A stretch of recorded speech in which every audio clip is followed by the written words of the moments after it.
Vampire the Masquerade Bloodlines is a 2004 RPG developed by Troika Games, a studio co-founded by Fallout veterans Jason Anderson, Tim Kaine, and Leonard Boyarsky. During its short 7-year-long existence, Troika Games made 2 other games besides Bloodlines: Temple of Elemental Evil and Arcanum of Steamworks and Magic Obscura. By the release of Bloodlines, Troika Games had made a name for themselves in the industry as the purveyors of niche, quitoxic projects that hit the shelves laden with bugs and technical issues. The kind of overly ambitious games that get 7 and 8s from gaming publications with the obligatory caveats and sell poorly. Well, actually, Arcanum proved a commercial success for Troika. Anyways, Bloodlines matched Troika's MO to the letter. Its development was notoriously turbulent. I'm not gonna dive too deep into Bloodlines' development as it's been well documented over the years, so I'll summarize its development woes in 3 words. The source engine. Troika chose the source engine for its lip syncing and facial animations since they wanted players to speak to NPCs face to face. This caused numerous issues for Troika. For starters, they were the first external team to use it, so Troika were reliant on Valve for technical support. Secondly, Source was very early in development, forcing Troika to write a lot of code themselves to compensate for the incomplete engine. Thirdly, Troika had to develop lots of things in-house, such as a new lighting system to give the game its distinctive moody vibe, particle effects for the vampire disciplines, and a freaking cloth system. But wait, there's more. At that time, Source lacked AI, so Troika had to build it from scratch. The systems Troika developed in-house and added on top of the early Source builds they worked with stretched the engine to its absolute limits. Troika's code and the Source engine were a bad match. Source rejected Troika's code in the same way a body rejects an organ after a back alley transplant. Troika had the experience and skill, but lacked the tools and technical support. Also, Troika was left without a producer for over a year, until publisher Activision assigned David Mullick to the project. What he found there was absolute chaos. Scope creep, bloatware, levels created and abandoned, it was bad. 3 years had passed and the development was progressing slowly. After numerous missed deadlines, Activision issued an ultimatum. The game was to be finished on September 15, 2004. Troika delivered a build on that date, but the game still required 3 additional weeks of testing due to its scale. Activision deemed the build suitable for release, but was legally obligated to withhold Bloodlines until after Half-Life 2's November 2004 release. Troika convinced Activision to take advantage of the delay and fund further development. The budget was insufficient to pay salaries, so some Troika staff had to work unpaid to finish the project. Bloodlines dropped on November 16, 2004, in direct competition with Half-Life 2, Metal Gear Solid 3, and Halo 2. As you can imagine, Bloodlines had no chance against those giants and was a commercial disaster for Troika. Reviewers praised Bloodlines for its story, writing and gameplay, but noted its plethora of bugs and technical issues. This sealed the fate of Troika, which shut its doors months after Bloodlines dropped. While Bloodlines proved to be Troika's undoing, their final game struck a chord with gamers. Everybody seemed to agree that there was something truly special underneath those mounds of technical garbage. A game the likes of which had never been seen before, a game with genius writing, deep, choice-rich RPG mechanics, open quest design, and a moody, lore-rich world populated by all sorts of complex and colorful characters, each with their own agenda and motivation. The game's fans saw its potential and started working on patches to address its technical issues pretty much as soon as it dropped. The most well-known of these patches, titled the Unofficial Patch, is receiving updates to this day, with the latest iteration dropping in August 2022. It's considered the definitive way to play the game, and for a good reason. It turned Bloodlines from a technical mess to a stable and mostly bug-free experience. Now, the unofficial patch installer also contains the optional plus patch, which restores cut content, moves NPCs around, and fine-tunes some quest mechanics and rewards. For some, it's a great addition, while others say it dilutes Troika's original vision by restoring cut content and messing with the game's balance. Now, I am far from being a purist, but I am of the belief that content is cut for a reason, so I usually go for the basic unofficial patch. I am in no position to recommend one version version or the other, but I will say this. The Plus patch adds a very useful shortcut to skip a notoriously bad mid-game level, so take that into consideration if you're new to the game. Now there is one piece of fan content that I have to mention. The Clan Quest mod. It's a fan-created add-on that includes 10 new quests, 3 new possible endings, a new hub, a new faction to join, and so much fan content of such high quality that you'd allegedly not even notice it is fan-made without prior knowledge. I haven't personally played it, so I'll direct you to my friend Cult of the Cyberskull who made a video about the Clan Quest mod. You should also check out his own Vampire the Masquerade Bloodlines video. Dude is a card-carrying Vampire the Masquerade scholar, so I highly recommend you check his stuff out. Speaking of videos, yeah, so I covered this game like 3 years ago, but that video is you know, it was my third video. I stand by every word I said there, but I figured this game warranted a revisit with the occasion of its 18th anniversary. A more in-depth look than I was able to provide in the early days of my quote-unquote YouTube career. If you want a spoiler-free overview of Bloodlines, go check it out. Just be gentle with me, I had no idea what I was doing, okay? Before we get started, I have a Twitter where I tweet tweets, and a Patreon where you can support the channel with real-life money. Let's go! Let's see what we got on good old camera 3. Oh, well, hello there. I've been thinking about you, oh yeah, I want to lick you all over. Then make my way down to your creamy center and... what the... Get your hands off my Bavarian cream! So the game kicks off in Los Angeles circa 2004 in the most disgusting hotel room you've ever seen. You're a young, horny on main Los Angelino of unclear origins in the midst of a nocturnal entanglement with someone you met at a book club for book readers. While burning the midnight oil, your study buddy is like, yo, wanna see this cool book I've been reading? And you're like, oh hell yeah, I'm down for some cool book reading. And you're turned into a vampire.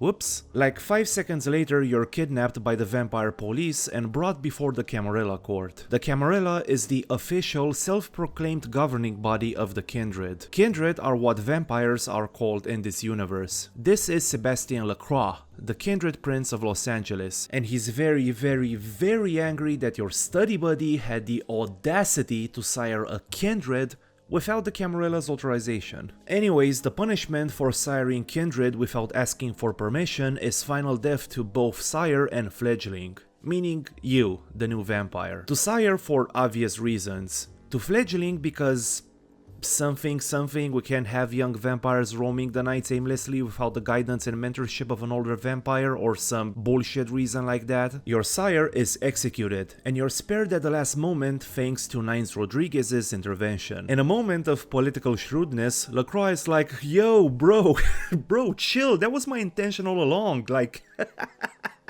like, I had this, like, convoluted plan to demonstrate that the Camarilla is capable of mercy, so, you know, it was my idea, not your idea. I definitely did not do this because you had this outburst and I had to make like a power play to save face, so, you know, like, fuck you, Nines.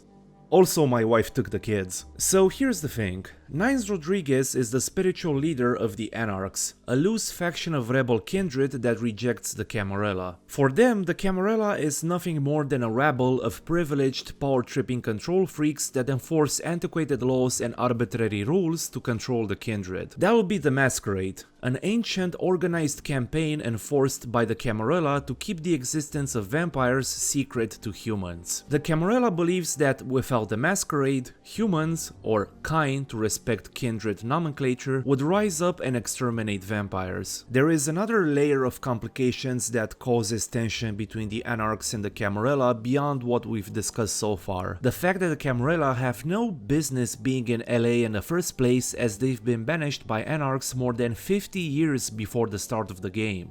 So, yeah, there's that. So, getting back on track, you're spared and you become Lacroix's favorite errand boy. He has just the right job for you. tracking and retrieving an uncurrent sarcophagus rumored to contain the body of an antediluvian in torpor. Okay, so antediluvians are biblical vampires of incalculable power from whom modern vampires are descended. Torpor is a sort of vampire state of hibernation that kindred enter into after they've been denied sustenance for prolonged periods of time, by, say, being locked up in a giant sarcophagus for thousands of years. According to kindred myths, the arrival of an antediluvian would herald Gehenna, the vampire apocalypse. Basically, this ancient vampire of tremendous power would be so hungry after waking up from torpor that he'd devour all kindred. So your mission is to retrieve the sarcophagus for Lacroix, who wants it for the safety of all kindred.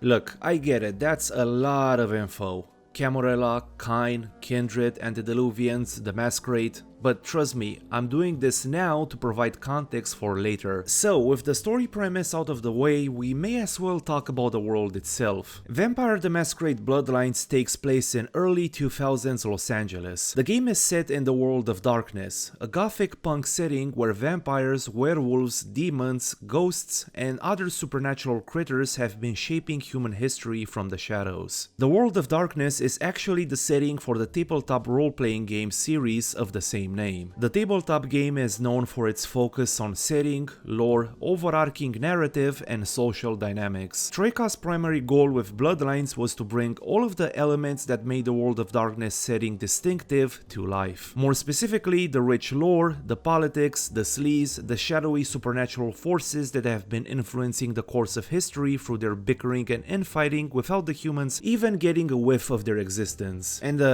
other things. I forgot to put an end before the last sentence, so yeah. And Troika knocked it out of the park with Bloodlines. It's a dark, violent world, and Troika could not have chosen a more appropriate setting than the fictional city of Los Angeles to convey its endemic corruption visually. Everything has this dilapidated, rotting look. Moldy rooms, decaying infrastructure and public buildings, homeless encampments dotting the streets, neons flickering everywhere you go. Everything looks as if it's 2 steps removed from becoming a crack house. Even the nicer locations. While it may not be the most welcoming of worlds, it does have its own beauty. As you may already know at this point, I am a sucker for this urban hellhole kind of aesthetic. It's the reason why I was so drawn to the original Max Payne and why I am the kind of dude who spends hours looking at photos of New York in the 70s. Bloodlines' Los Angeles hits all those marks. You got your loud goth clubs, dirty motels, back alley tattoo parlors. I know I use this expression a lot, but goddamn I'll say it again, it has a very strong sense of place. Thing is, I am not as interested in the visual aspects as I am in the subcultures and the people populating these worlds. The outcasts who are just trying to get by. The people hitting the clubs to dance and forget about the world for just an evening. The eccentric weirdos serving the city's, nighttime demands. A shady bail bondsman who's surprisingly likable once you get to know him. An old lady running a round-the-clock diner. A stoner pawn shop owner who sells weapons under the counter. The vampire Hollywood producer who worked with the likes of De Niro, Scorsese, and Humphrey Bogart. The motel receptionist with aspirations of becoming an auteur filmmaker. This ridiculous-looking leather-clad vampire Primogen LARPing as a Matrix character. You might notice a lot of stereotyping here, especially in how it depicts goth and alternative culture. One couldn't help but notice a layer of satire and cynicism underneath these depictions. But Troika did it with the funness and gentleness that could come only from people who experienced these things firsthand. I never got the feeling that Troika made fun of these people, rather that they were in on the joke. The stereotyping was their way of celebrating and empathizing with these alternative subcultures. So despite its seemingly dark and violent world, Bloodlines has a devilish sense of humor and a gentleness and humanity that you rarely see in video games. Of course, it also helps that the writing is equal parts flowery and romantic and snappy and political. Bloodlines is a very politically and socially charged game, commenting on everything from the Bush administration, the state of the entertainment industry, the media, power structures. Shit, it covers so much ground. It's basically a 20-hour long Twitter thread. There's something for everybody here, and the game never tells you to pick a side. It's all up to you. At the same time, Bloodlines invests a lot of energy into exploring philosophical concepts, such as immortality and the nature of the vampiric curse. What would you do if you suddenly became immortal? Would you use this privilege to advance society, or would you be more self-serving? Is being robbed of our mortality the thing that drives us to create beautiful art and push the boundaries of science and technology and medicine to build a better future for our descendants before we bite the dust? Not to mention outliving our loved ones for eternity, even a privilege? I don't think it is. It might seem like a sweet perk, but it has so many insidious implications. We'll talk more about this later. What makes Bloodlines so genius is how aptly it uses its characters as conduits to convey these complex ideas. My favorite example is Alistair Grout, a clinical psychologist turned kindred who dedicated his own life to investigating and curing the vampiric curse, only to be driven insane by his research. Well, there's more to his insanity than his scientific pursuits, but I'm not gonna spoil that. All NPCs, both human and kindred, have their own motivations and ideologies independent of the player. They feel like they are a part of this world. And the excellent voice acting sells that idea. Let's hear a few snippets. Isn't this better? You and me alone, for just a little while.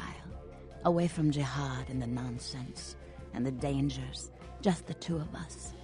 I don't want to spoil the moment, but there's a reason I needed to speak to you alone.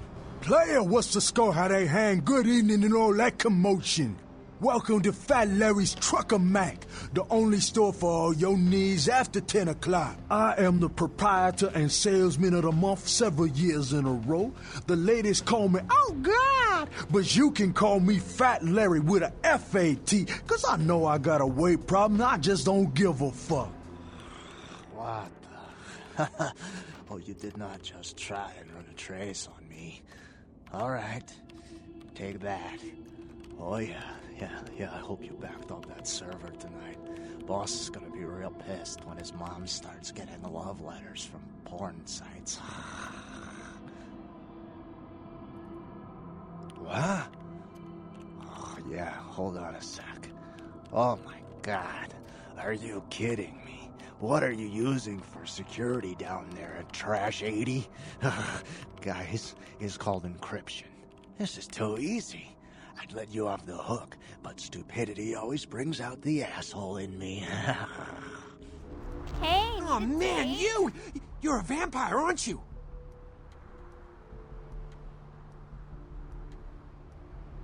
Hell yeah! Oh man, I knew it! Oh geez, I knew you were, I just could tell, oh man, this is great! Then I saw your teeth and I was like, damn, it was like I could just sense you. The name's Knox Harrington. Pleasure to meet you. Oh man!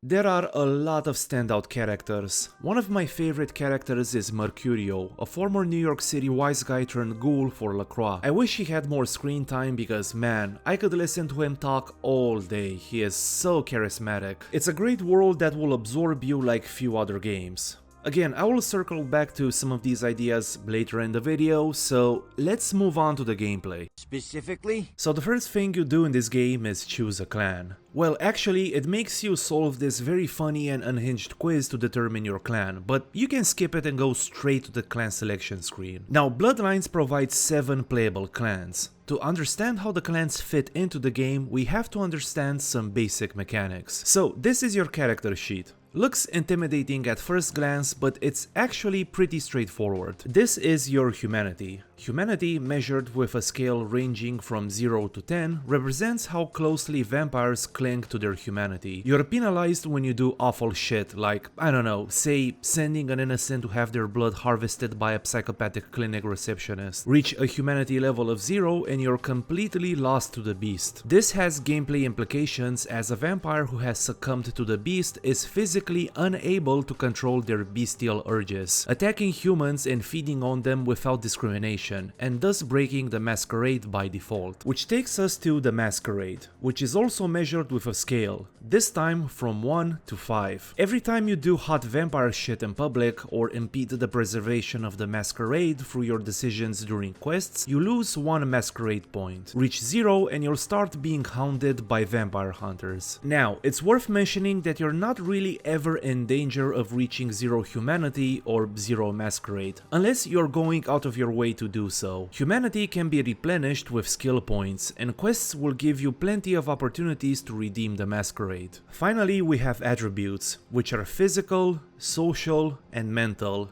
and abilities, which are talents, skills, and knowledges. We'll call the subdivision skills for simplicity's sake. Skills influence your feats, combat, covert, mental, and soak. Feats are stats that derive from your attributes and abilities. So basically, to increase a given feat, you need to invest experience points into its relevant attributes and or abilities. For instance, firearms affects the ranged feat. Scholarship is linked to persuasion and research. Wits adds +1 to defense and hacking, and so on. Keep in mind that this is not a one-to-one cost. You don't simply put 1 point into firearms to get 1 ranged. The more you advance a skill, the costlier it'll get in terms of experience points. You'll be in situations where you'll have to pay like 16 experience points for 1 dot and increase its derived feat by 1. So you'll have to be really careful how you distribute points, especially because experience is a finite resource distributed only upon completing quests. There are simply not enough experience points out there to create a godlike character. You're forced to sacrifice one area to max out another. There's also disciplines, which are basically vampire superpowers. Each clan gets 3 clan-specific disciplines. They are very powerful, extremely expensive to upgrade, and cost blood to activate. Yes, blood is also a resource, and you replenish it by going all Vampire the Masquerade Bloodlines on humans. The most important thing you have to know about this game for now is that it's a purer RPG than it seems. It may look like your run-of-the-mill action RPG, but it's not. Take a mental note of this, as we'll come back to it later. Man, there's a lot of coming on this game in this video. Coming back to. Now let's quickly go over the clans and see what they're about. I'll discuss both mechanics and a bit of their backstory. First, Bruja. Passionate idealist rebels. Owing to their reputation as fierce warriors, activists, and philosophers, Brujas are just as likely to engage in philosophical debates with their opponents as they are to bust their kneecaps. Brujas are mostly brawlers, so they're a great choice for combat as they start with +1 to their unarmed feat. However, due to their zealous nature, they are penalized with -2 to all frenzy checks. Gangrels are fucking weird. So while most vampires try their best to hide their nature and mingle with kine, gangrels are the most in tune with the beast within. They don't give a shit about vampire politics and prefer to lurk at the periphery of civilized society. Their isolation means that they've never had a significant influence on the world stage, bar the tribal societies that they preyed on and considered gangrels evil deities. Industrialization and the subsequent destruction of wilderness have only deepened their isolation, as gangrels usually shun cities. Gangrels are also great for melee players as they get +5 to strength, stamina, and wits during frenzy, which is the state where vampires lose control and succumb to the beast. I wouldn't necessarily recommend gangrels for first-time players, as you could miss out on some of the more interesting interactions. Next up are the Ventru, the fixers and self-proclaimed leaders of vampiric society. Ventru is the clan of nobility, CEOs, business people, executives, basically any position of power. Ventrus can trace their origins all the way back to Roman times, when they crushed Bruja-controlled Carthage, a utopian experiment where kine and kindred lived in harmony. In theme with their noble nature, Ventrus can use full dominate and dialogue, which is basically what its name says. It coerces NPCs to bow to their will. Additionally, owing to their aristocratic origins, Ventrus gain no blood from feeding on animals, and may vomit after feeding on what they perceive as lowlifes. Yeah, they're assholes. Toreadors, or as I like to call them, the vampire hipsters. and also my clan of choice for this playthrough. Toreadors are the artists and entertainers of kindred society. Of all clans, Toreadors cling to their lost humanity the most and abhor violence, using it only when strictly necessary. Of all vampires, Toreadors are the likeliest to pass off as mortals, as they've become very adept at masquerading their bestial nature through their century-spanning involvement in the entertainment industry. Their empathy and connection with humans has a cost though, as all humanity debuffs are doubled compared to other clans. Clan Tremere. They are the least trusted of the vampire clans. Why? Well, the original Tremere were human mages who used a twisted magical ritual to transform into vampires. This ritual nuked their magical abilities, so they compensated by developing thaumaturgy,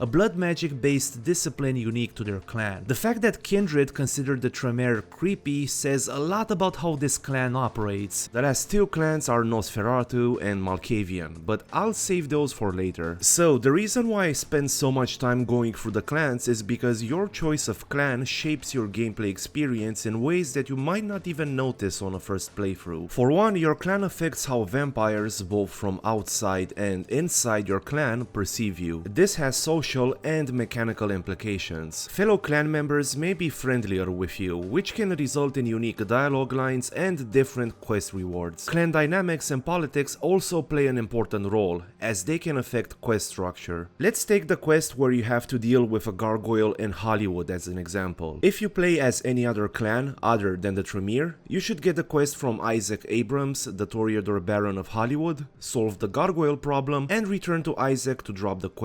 This quest has an additional hidden path. To unlock it, you have to get the key to the gargoyle's lair and visit Maximilian Strauss, the Tremere Primogen and Regent. If you have enough persuasion, 5 points to be precise, or if you're a Tremere, Maxi Boy reveals that the gargoyle is his creation and asks you to kill it. At the theater, you can choose to either talk the gargoyle down and ally with Isaac, or kill it. Revealing you're a Tremere will result in combat. Whichever approach you choose, you can return to Maxi and get your reward. Now here's the kicker. If you choose the pacifist option, you can lie to Maximilian and convince him you killed it. You can then go back to Isaac and rat Max out as the gargoyle's creator for some extra experience points, which locks you out of Max's chantry for the rest of the game. As a Tremere, this betrayal has a bigger cost, as you lose access to a very conveniently located haven inside the Tremere chantry.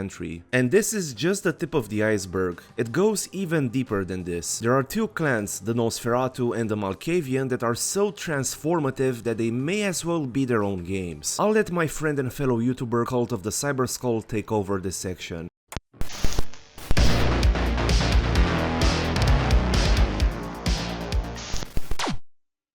For any newbie going into VTMB, there is always a single, consistent piece of advice given. Do not play as either the Malkavian or Nosferatu clans for your very first playthrough. Why?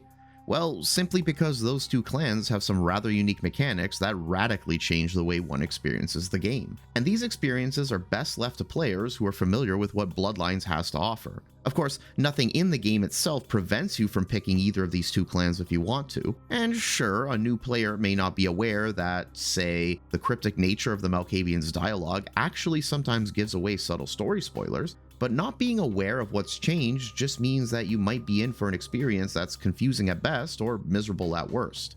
These two clans, while wholly unique and utterly fascinating in how they contrast the way that the other 5 quote-unquote mainline clans play, simply don't offer what may be the very best experience right out of the box to somebody who is not familiar with either Vampire the Masquerade as a tabletop RPG setting or with Bloodlines as a video game. But if you are familiar with the game's setting, or you've played the game before, or you're just so gosh darn curious you can't help but want to see how the game plays from the perspective of a sewer rat or a lunatic, then you're in for a treat because they offer you a whole new way to experience the world of Vampire the Masquerade Bloodlines. One thing that cannot be stressed enough about the Malkavian clan is that they're fucking insane. Literally. Their clan weakness is an incurable form of madness that's imprinted onto them through the very vampiric curse that gives them their power. This madness, however, also fuels the power of the Malkavian signature discipline, dementation. As the name implies, the Malkavian clan is able to twist the minds of mortals, and some other supernaturals, to impose madness onto them in a variety of different forms. Induced hysteria, mild hallucinations, inciting a berserker rage, or even flat out killing a mortal or a lesser supernatural are all the sort of twisted mind games that a Malkavian can play. Their 5th level power, Bedlam, is even more fun, as it randomly applies one of the first 4 levels of this power onto not only your target, but everyone else near them too, causing mass hysteria and fun chaotic times all around. Demontation also has the same effect as Dominate during conversations, in that you can use the power as a sort of forced persuasion check to make mortals do what you want them to do. But instead of just giving you information or letting you into doorways, the effects of Demontation are, well, let's just say that they're a lot more on brand for the clan of crazies. Confession, bitch, send you. Money. Where is money? No money? Salmon? Must eat salmon. Let me make a call. We'll get everybody together and we can talk. Maybe you'll remember something. The important thing is that they know that you're alive. Shelly? Holy crap! You got big! I'm sorry I flushed you. I thought you were dead. So, what's it like to be a turtle? However, this clan curse also manifests itself in a few more ways that adds flavor to the clan rather than actually having any sort of mechanical effects. The most prominent and obvious of these is probably the Malkavians' dialogue text. Rather than the plain font that every other clan gets, the Malkavians' dialogue looks weird and disjointed, with letters poking out at different angles and nothing lined up correctly. And if you stop to actually read the text, you'll see that the Malkavian is more or less spewing nonsense. The dialogue strings are more or less in line with the standard responses that you get if you're playing the game normally, but there are some unique responses that directly acknowledge the fact that the Malkavians aren't on the level. I also want to take a moment here and say that this manifestation of insanity isn't the only way that Malkavian characters behave. In the tabletop game, this madness can take on many forms, ranging from the sort of stereotypical lunacy to megalomania to schizophrenia, sadism, or anything in between. But since this is a video game and you don't have the limitless amount of options available to explore these, Bloodlines defaults to using this sort of outward-facing craziness as a means to emphasize the nature of this clan. This actually works out to the game's benefit, however, because it leads to moments such as these.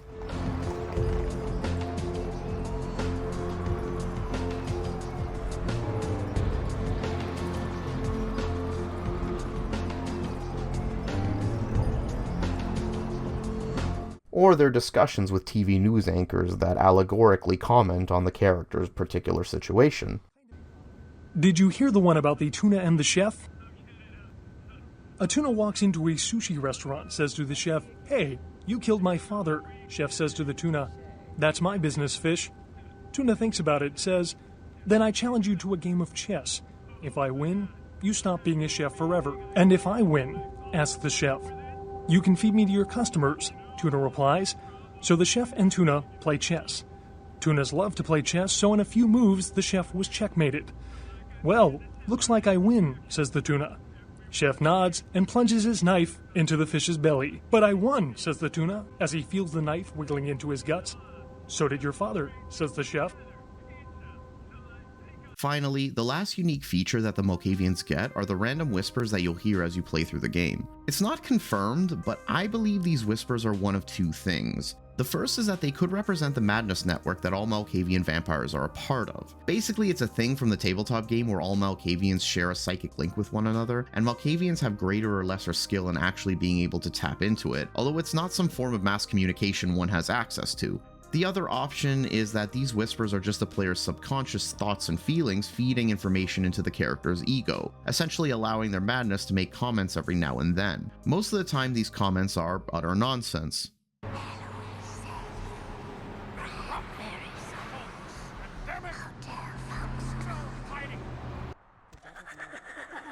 Hello there. How you been?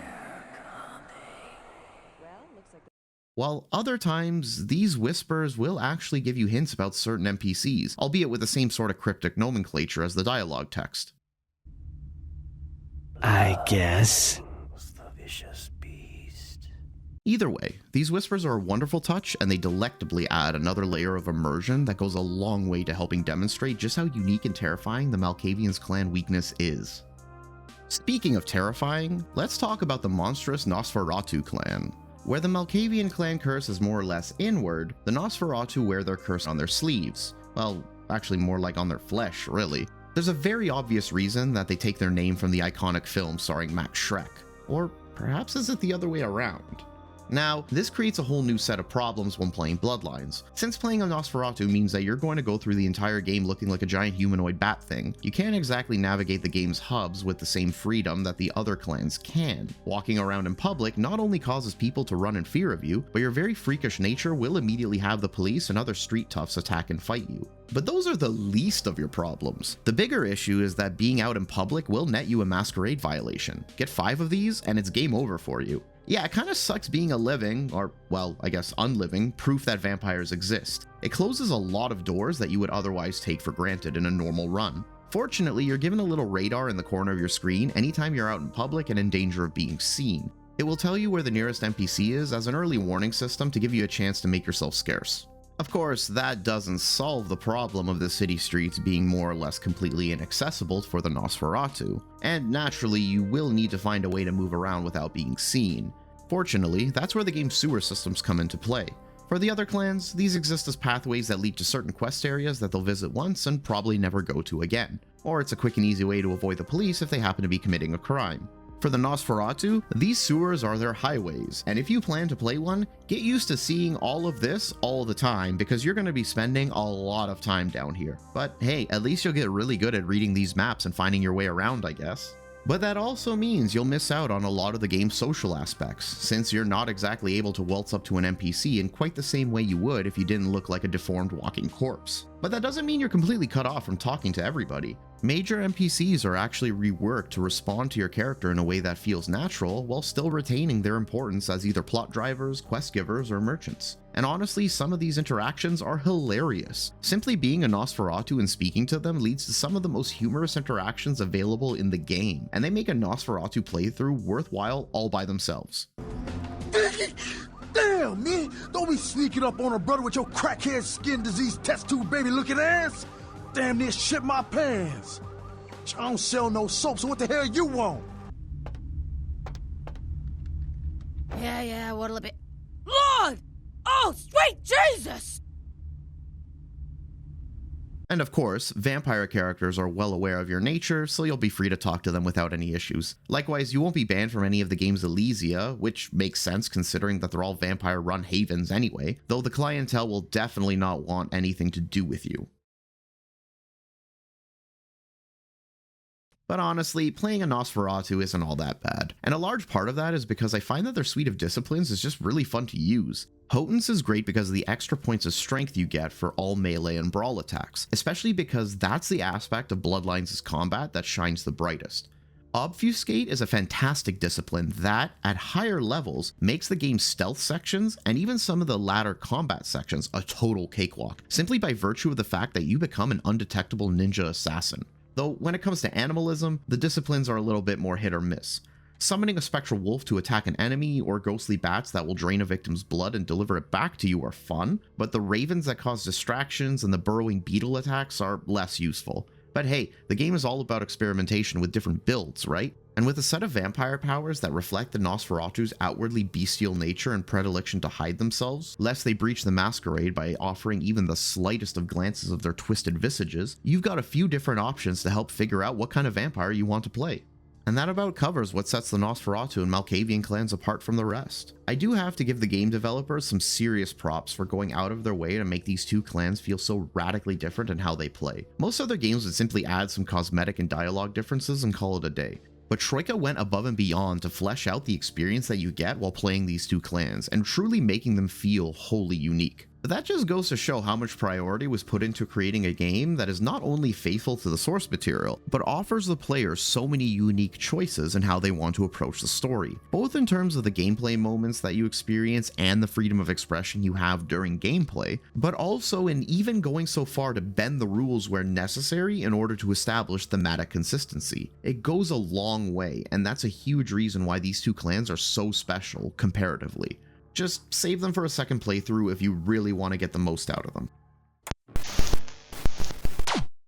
As you can see, Bloodlines has a lot of reactivity, interactivity, and choice baked into its systems. I've seen some people labeling Bloodlines as an immersive sim for that reason, which is really interesting to me because I've never considered this angle. I don't want to turn this into a what makes an immersive sim video, so I'm gonna direct you to my buddy's Env review explainer video. He did a great job deconstructing this genre. Anyways, your clan isn't the sole factor affecting things. Bloodlines has an open quest design, so there's usually more than one way to solve a quest. Most of these paths are obviously build dependent. You have X of Y stat which unlocks Z path, that sort of thing. Here's an example. Skelter, an anarch vampire, hires you to disappear Patty, a vain, obnoxious Toreador ghoul who has been constantly bragging about her vampire contacts and inquiring about the whereabouts of her master, who, unbeknownst to her, was recently killed. Since her mere existence risks exposing kindred and attracting vampire hunter attention, she has to go. Why they don't simply tell Patty her master is dead is beyond me, but I'm sure there's a lore reason for it. Maybe they're afraid that telling Patty the truth would rile her up to the point that she'd have to be killed anyway, so they may as well nip it in the buds? I don't know. Anyways, the most simple solution is luring her to an alley and offing her there. But with high enough persuasion, you can convince Patty that her master has moved to San Diego. Patty will then leave Los Angeles in search of him, never to be seen again. This is the best option if you want to solve the Patty problem without losing humanity or resorting to violence. According to my research, there are 2 additional ways to solve this quest, which become available if certain conditions are met. Occasionally, the game will throw a teeny tiny moral dilemma in to make you think twice before acting. There's a quest revolving around an abandoned hospital in downtown LA, where you'll come across a frightened man called Milligan, the producer of a TV show called Haunted LA. He'll tell you that something has been chasing him and that his colleagues may have been killed by that alleged monster. Venturing deeper into the abandoned hospital confirms Milligan's fears.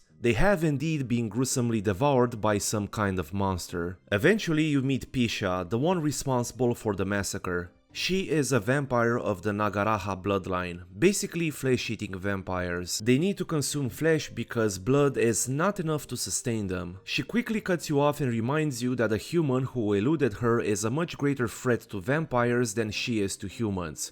So he needs to die, like yesterday. So I rolled up my sleeves and quickly tracked Milligan down thanks to the greeting card he conveniently dropped in the exact spot I had encountered him. Now, there's a few ways you can go about this. You can kill him on the spot. You can turn Milligan's brain into an omelette as a Malkavian, erase his memory with high enough domination, or ensure his silence by threatening him. That is, if your intimidate skill is 6 or higher. Since I was role-playing as a only kill when absolutely necessary Toreador with high persuasion, my only 2 options were to let him go, or persuade him that it was all an elaborate prank masterminded by his colleagues and send him back to the hospital to be devoured by Pisha. Normally I would just let him go because, you know, it's not his fault, he's innocent, but doing so blocks a future quest from Pisha as she refuses to speak with you and leaves the hospital to avoid the police. I really needed the XP to pump up my hacking feat, so I took the humanity hit and sacrificed Milligan.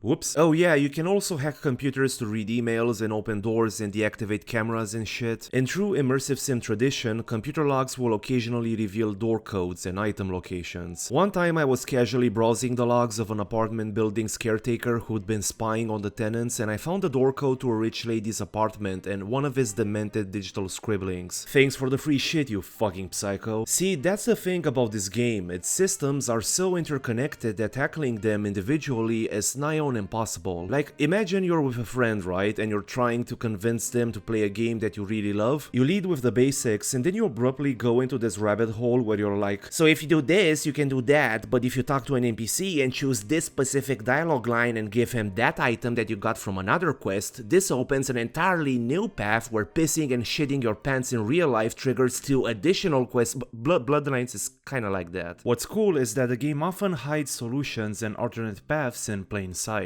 In one quest I was to confront a person residing in a hotel room. I needed a key to enter, which the hotel receptionist was unable to provide as, according to him, they're no longer printing new cards. So I went to the back and printed the key for my personal use. Nice. Now, one thing that I both like and dislike about Bloodlines is its hub-based design. I like it because, well, I am a huge proponent of hub-based design as it lends itself to the kind of tight, curated level design I enjoy the most. Small vertical worlds that you can unravel bit by bit as you're gaining new abilities and tools. I dislike it because, while Bloodlines' hubs are enjoyable to explore, they don't possess the same amount of depth as something like, I don't know, Deus Ex. There's no stacking crates to reach a window or looting apartments for items and lore, you know what I'm saying? Well, actually, there is a bit of the latter, but not in an amount that would render it statistically significant. It feels like something Troika would have gotten to eventually, but didn't for obvious reasons. That's not to say hubs are not enjoyable to explore and experience. What's cool is that they really feel and look like the kind of places where vampires would hunt, which is a gameplay mechanic of course. Just make sure nobody sees you. Also, each hub has a distinct theme, which sets the tone for its quests and denizens. And it's these people that lesser RPGs treat as mere quest dispensers that are actually the heart of the gameplay. Because you see, this game may have experience points and items and skill checks and abilities, but the way I see things, they are just the means to access the real game. The conversations. Conversations are the actual reward, not the experience points, not shiny new weapons, but these masterfully voice-acted and written interactions. The transactional makeup of player-NPC interactions is not a coincidence. You're drip-fed information and promised additional details if you do a favor for them. Of course, this do this for me and I'll tell you more later dynamic is not always articulated this obviously. More often than not, you receiving information comes as a natural consequence of assisting that person, which makes it feel very organic. It basically boils down to you scratch my back and I'll scratch yours with a crash course on vampire politics, that sort of thing. Bloodlines is one of the rare examples of games where dialogue is a bigger incentive to do side quests and build your character than simply becoming stronger, because it's that good. Forget it, boss. It's Chinatown. Now, as much as I gushed about Bloodlines for the last 6k words or so, it's far from being perfect. I'm not gonna spend too much bandwidth on this section because the things Bloodlines does right outweigh its many flaws. While the unofficial patch has definitely turned Bloodlines around and shaved its very rough edges, some problems go so deep that they are impossible to fix, and you should be aware of them going in. One of those problems is the combat system and its janky presentation. I will give credit where credit is due and state that the melee combat is pretty enjoyable for the most part. I wouldn't say it's the most complex melee combat out there. It all boils down to mashing left click until enemies drop dead, and it looks janky as fuck, but I mean, look at these stealth kill animations, man. Absolutely irresistible. No, the combat's biggest issue is the gunplay. Remember like 5 years ago when I said that Bloodlines is a purer RPG than it may seem at first glance? Well, the gunplay is where the game's pen and paper roots are at their most visible. So gun combat is governed by the firearm skill, which influences the ranged combat feat, right? The more firearms dots you buy, the higher the ranged feat, which in turn boosts the lethality score of the weapon you're using. In other words, the damage you inflict, whether natively or with weapons, is stat-based, which is par for the course for RPGs, right? Well, yeah, but here's the kicker. There's also an RNG component to combat. For every shot you take, the game rolls the dice and calculates whether your shots actually hit or not. You see where I'm going with this? You could shoot someone straight in the face and inflict 0 damage or miss entirely if the dice gods ruled against you. Yes, you heard right, accuracy is also dice roll based. Now, there's nothing wrong with this system by itself, especially if it's implemented in a turn-based isometric RPG or whatever, but it's such a bad fit for a first-person real-time RPG like Bloodlines. This dice roll logic applies to melee as well, but it doesn't feel as jarring as gun combat because by virtue of it being from a third-person perspective, you're one step removed from the action. That said, I don't think the gunplay is that offensive by itself. Bloodlines offers a decent variety of weapons, with the plus patch restoring the weapons that were cut from the final product. It's worth mentioning that Bloodlines doesn't just hand you high tier weapons on a silver platter, you'll have to do a bit of legwork to gain access to late game gear. Fat Larry, the downtown merchant, unlocks his special inventory if you do a little favor for him. My boy Mercurio, seen here gravely wounded after botching up a job for Prince Lacroix, his master, grants access to special gear if you don't rat him out to Prince Shitstain. Special orders, meaning advanced gear outside his standard inventory, get a bit of flavor dialogue about him needing to reach out to his underworld contacts because these weapons are illegal and hard to obtain and yada yada. Which is pretty cool for a few reasons. For one, this is a quite ingenious story justification for denying the player access to powerful weapons for balanced reasons. Secondly, it makes getting advanced weapons feel even more satisfying, and you develop a relationship with Mercurio, who can score anything for his clientele. He draws the line at nukes though. Now, the late game is where combat, a minor nuisance that can mostly be avoided by putting points into the right social skills, becomes truly grating. That's because the closer you get to the late game, the more linear and combat-centric Bloodlines becomes. Bloodlines carpet bombs players with side quests in the first 3 hubs. Some side quests span several hubs even. Chinatown, the last hub, has like 2 side quests and a few key main story relevant locations. Additionally, Chinatown has little in the way of optional locations and weirdo NPCs to converse with. What Chinatown and subsequent levels have in abundance is combat. A lot of combat. So much combat that if you make the same mistake I made in my first playthrough, going for a speech persuasion build with no ranged capabilities, you're pretty much fucked. No more side quests means no more XP, and the XP provided by late game main quests is not enough to cover the deficit. That is, if you manage to advance through the final stretch of the main quest in the first place. And no, slain mobs don't give XP, so forget about farming experience points. So here's some advice. Put some points into firearms and perception as early as possible. Oh, and buy the flamethrower. It'll make a specific late game boss fight a lot easier. By the way, fuck this boss fight and everything it stands for. It's the most needlessly punishing boss fight I have ever had to deal with. I'd rather shoot myself in the dick than spend 1 more millisecond of my life untangling the arcane demented we have the Necronomicon at home logic that drove this blobby sack of shit's design, which is why I no-clipped and took the high ground. Don't at me, I paid my fucking dues. So that's about it with the negatives. I'm gonna deep dive into some potentially spoilery story elements in the next section, so if you want to go in blind, skip to here.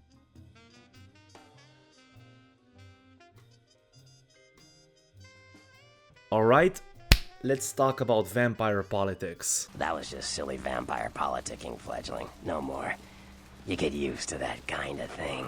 So we've already established that Bloodlines is a politically charged piece of media, but not for the reasons you'd think. While the game steers clear of making overt references to real-life politics, well, mostly, it does use its setting, characters, and the political landscape within kindred society to comment on real-world issues, power structures and dynamics, inequality, and polarization, amongst other things. But to understand how their world operates, we must look at how it all started. Vampire history is rooted in the biblical myth of Cain and Abel. According to vampire mythology, upon murdering his brother Abel, Cain was cursed to be vulnerable to fire, sunlight, and, most relevantly, the treachery of his descendants. Remember this last thing. He was then exiled to Nod, where he met Lilith, who taught him vampiric powers, which he then used as the basis for the vampiric disciplines you use in-game. Eventually, Cain traveled to Enoch, the mythological first city of the humans. Cain embraced the city's ruler and 3 other people, the so-called second generation of vampires. The 3 second generation vampires embraced the 13 antediluvians, the founders of the clans, including the 7 featured in Bloodlines. Sometime later, the 13 antediluvians rebelled against their masters, flooding the legendary First City. They survived underwater for 40 days by devouring their own. Once the flood receded, the antediluvians built the Second City, which they ruled over as gods until Cain returned and cursed them. Interestingly, these mythical curses are actually the unique characteristics that distinguish clans from one another. The Toreador's empathy, the Ventru's arrogance, the Nosferatu's physical disfigurement. Eventually, the antediluvians left the Second City, setting up bases around the world and embracing kindred. They fell into torpor and disappeared from history. According to legend, their return will herald Gehenna, a time when the antediluvians will wake up and devour all kindred, so effectively the vampire apocalypse. Bloodlines' plot revolves around this mythic apocalyptic event, as LA kindred scramble to get their hands on a recently discovered sarcophagus allegedly containing an antediluvian in torpor. Kindred society is mostly divided on Gehenna and the sarcophagus. The Camarilla officially rejects the myth surrounding Gehenna as superstitious nonsense. Still, most vampires seem to agree that the sarcophagus should never be opened or even destroyed. Just in case, it does actually contain a vampire of mythical power. Sabbat, a violent Gehenna death cult that rejects the norms of polite vampire society, see the recent unearthing of the sarcophagus as a sign of the end times, so they obviously want to get their claws on it. Beckett, a non-affiliated Gangrel scholar, believes the sarcophagus holds nothing more than the mummified corpse of an Assyrian king known as Masquerade. His theory is confirmed by Dr. Johansson, a human archaeologist, with the caveat that historical records attribute 250 years of achievements to this specific ruler.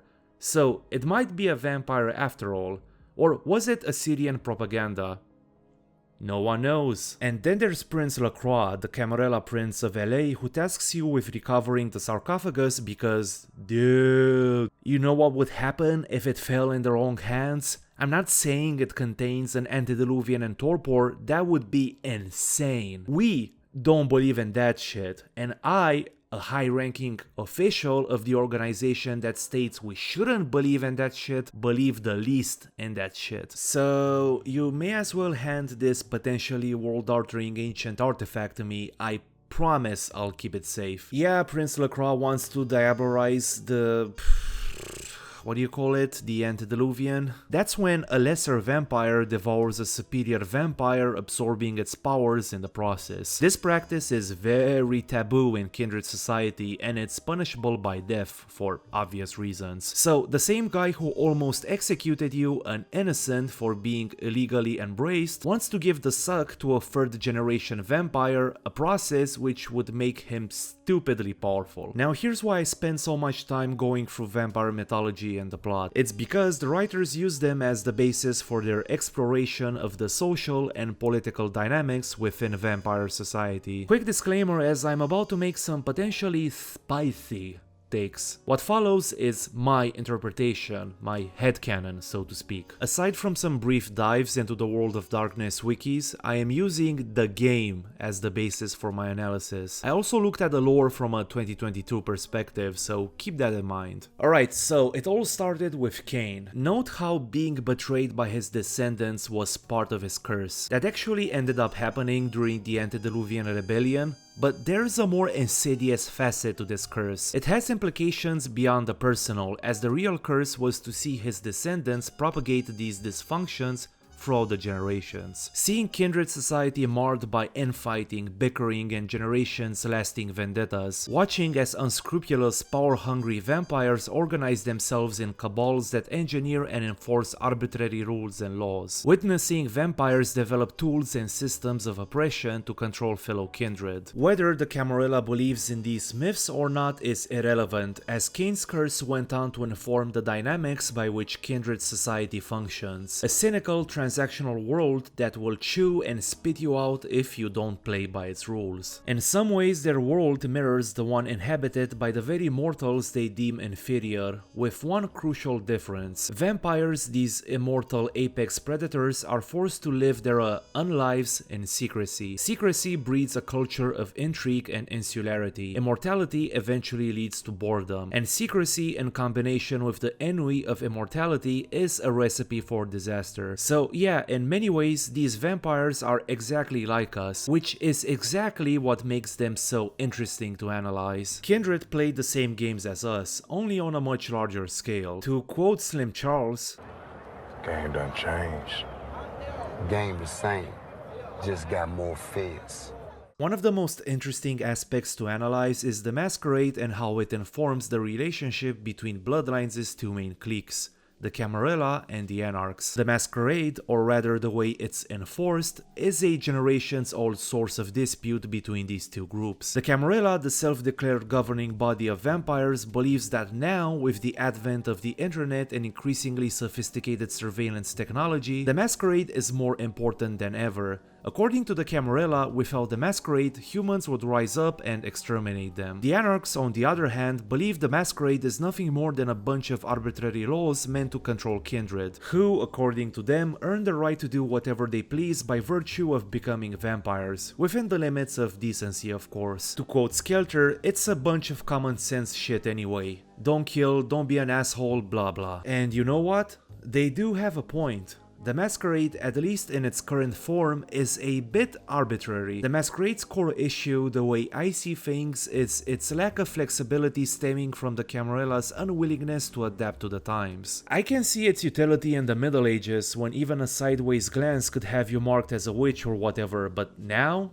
Okay, sure, vampire hunters are a legitimate threat, but what's the worst that could happen if vampires were to, say, have a more active role in mortal society? Does the Camarilla honestly believe that the entire world would rise up and wipe them out? Indulge me for a second. Let's assume a more reckless kindred, let's call him a Jeff the Vampire, would do something so brazen, so incredibly stupid in public that it would unequivocally prove the existence of vampires. Let's workshop some hypothetical scenarios. Okay, so obviously it would make the headlines. I can visualize pundits of all political orientations debating the social, political and historical implications of a secretive group of immortal superhumans having influenced world events from the shadows for thousands of years. I'm visualizing 4,000-word The New York Times investigations about vampire conspiracies that went all the way to the top. Lengthy New Yorker pieces about obscure vampires who influenced one cultural movement or another in fucking Brooklyn or whatever. Threads from political Twitter filled with bite-sized facts and graphs. Eventually Slate would rise from their own journalistic torpor and publish a